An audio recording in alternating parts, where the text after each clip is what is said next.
Hi guys, welcome back to Spectrogram. For our last part, we're going to click on the microphone button this time and see what our own sound waves sound like. You can see right away that even speaking to you, I have overtones in my voice. The words I'm using, they go up and down just a little bit. If I sing, it'll look kind of the same, but it's definitely going to sound different.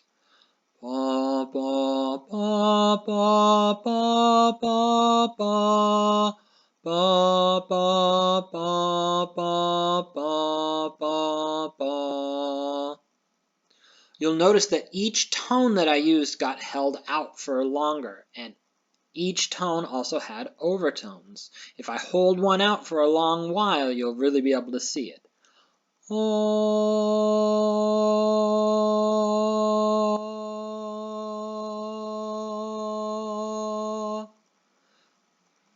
Did you see it fade away at the end?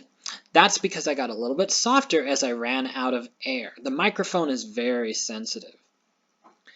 One last thing, I challenge each of you to see how long you can hold one of your tones out.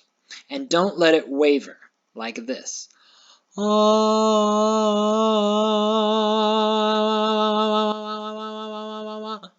That might be fun, but the best singers want to hold their notes out loud and strong for a long time. See how long you can hold your note out. And I'll see you guys soon. Bye bye.